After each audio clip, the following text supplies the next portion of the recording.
The European Internet Network brings you the news, sponsored by DHL Worldwide Express, your distribution partners.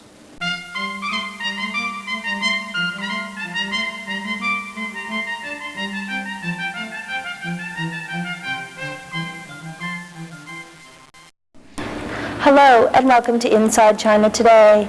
I'm Deirdre Brennan, and here are some of the stories we're following for Monday, May 25th. Strong voter turnout in Hong Kong elections defies predictions. CEO Bernard Schwartz denies his company received special treatment from the U.S. president. And Taiwan makes it easier for foreigners to invest in local companies. Strong voter turnout in Hong Kong's first elections under Chinese rule defied predictions that confusion about new election rules would keep people away from the polls. When voting stations closed late Sunday night, over 53% of registered voters had cast their ballots. Analysts say the high turnout indicates a deep sense of dissatisfaction among the general public with the way Hong Kong is run, and that voters are hoping for a change through the ballot box. Final results are expected late on Monday. For more on Hong Kong's legislative poll, please see Inside China Today's special election report. L'Oreal Space and Communications CEO Bernard Schwartz says a government waiver allowing his company to launch a satellite on a Chinese rocket was routine. He has denied any connection between his company's business with China and his own personal donations to the Democratic Party. He says both Democratic and Republican administrations have granted his company permission to conduct business with China 16 times in the past.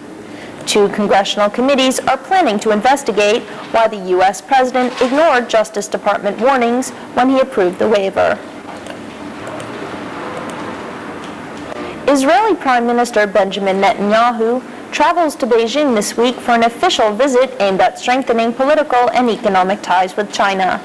Aside from meetings with Chinese President Jiang Zemin and Prime Minister Zhu Rongji, Netanyahu is expected to visit a model farm and tour the Forbidden City and the Great Wall. Netanyahu's visit comes at a sensitive time in the Middle East peace talks, with the United States urging Israelis and Palestinians to break the current deadlock in the peace process. Foreign firms will soon be allowed to issue bonds and shares in Taiwan as part of a government financial liberalization program. In its Sunday edition, the Economic Daily quoted unnamed sources as saying the move aims to attract foreign companies to raise funds on the island. All restrictions will be lifted on foreigners remitting stock funds in and out of Taiwan, and a new higher limit will be set on the amount of overseas investment allowed in local companies. And now for a look at Tuesday's weather. Expect partly cloudy skies over Beijing. Daytime highs will reach the low 80s with overnight lows around 60. Skies will be sunny over Shanghai. Highs will reach around 70 with overnight lows around 60. Expect rain in Hong Kong. Highs will reach around 80 with overnight lows in the high 60s. It will be cloudy with showers in Taipei. Highs will reach around 80 with overnight lows around 70. And that's Inside China Today.